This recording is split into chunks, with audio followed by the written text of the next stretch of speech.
आइए हम पुनः चर्चा करते हैं सम्राट चौधरी जो अभी बिहार में मुख्यमंत्री पद का शपथ प्राप्त किए हैं।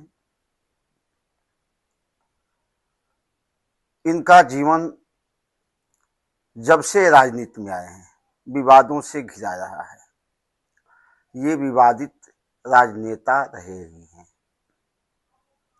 1968 में बिहार के मुंगेर जिला के तारापुर ब्लॉक में लखनपुर गांव में इनका जन्म हुआ। शकुनी चौधरी के यहाँ और माता पार्वती के गर्भ से। इनके पिता शकुनी चौधरी 7 बार विधायक रहे हैं। कांग्रेस से, समता पार्टी से, राष्ट्रीय जनता दल, जनता दल यूनाइटेड और हम सबके साथ जहां भी मौका मिला काम किया। इनके माताजी भी विधायक रही। सम्राट चौधरी यानी राकेश कुमार 1990 में ही राजनीति में आए समता पार्टी में। इसके बाद राष्ट्रीय जनता दल में आए और प्रवेश करते ही विवादों में घिर गए। ये हुआ 3 जून 1968 को शिल्पी जैन और उनके मित्र का सामूहिक बलात्कार और मर्डर हुआ। ये मर्डर के बाद लाश मिली थी लालू प्रसाद यादव के साले साधु यादव के घर में। साधु यादव की उस समय चलती थी, सीबीआई जांच हुई। लालू यादव के साले साधु यादव मुख्य अभियुक्त थे। संदिग्ध अभियुक्त सम्राट चौधरी यानी राकेश कुमार भी थे। उस समय राकेश कुमार की आयु बहुत ज्यादा नहीं थी क्योंकि 1968 में इनका जन्म हुआ था।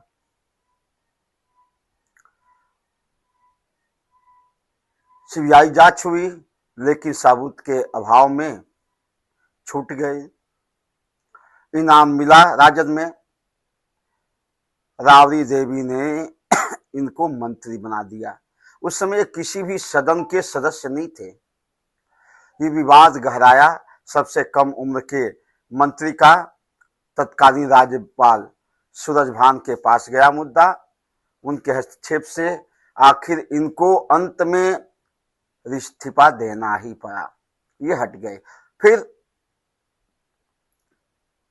2000 में तारापुर से चुनाव लड़े, विधायक बने और राबड़ी देवी सरकार में मंत्री बने। इनका सफर चलता गया। लालू युग का अंत हुआ और इन्होंने मौका का फायदा उठाया। नीतीश कुमार की पार्टी जदयू में चले गए। वहां भी इनको मलाईदार पद मिला। इसके बाद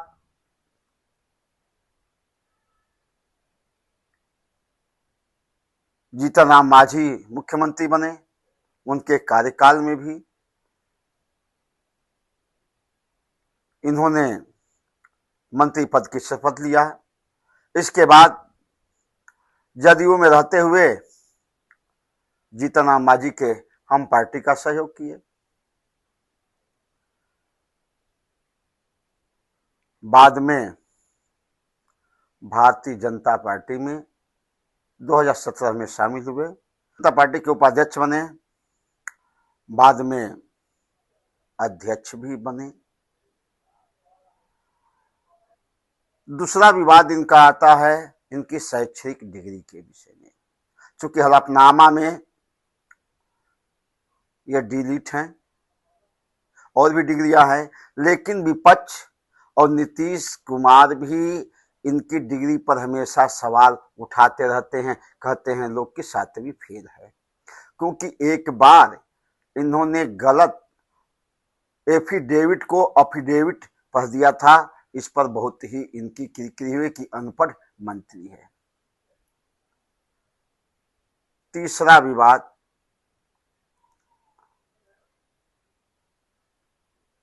इनकी प्रतिज्ञा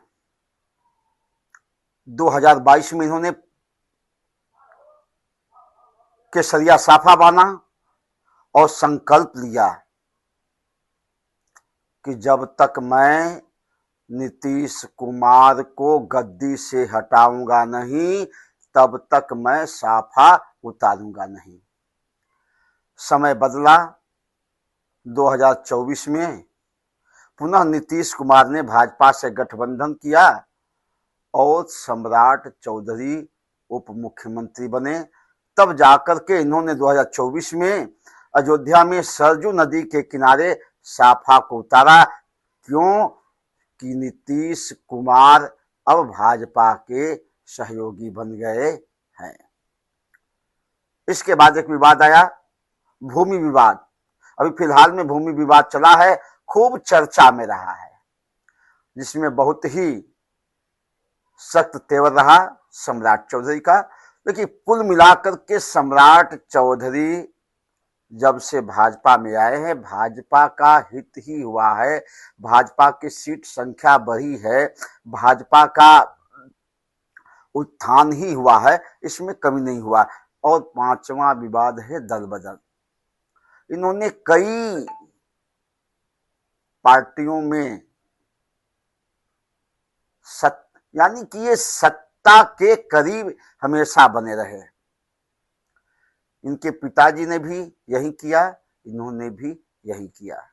अब ये देखना है कि ये बिहार के भाजपा के प्रथम मुख्यमंत्री बने हैं, क्या अब विवादों से परे रहेंगे? ये विषय पर सोचना है। आगे क्या होता है हम फिर अगले एपिसोड में आपको बताएंगे।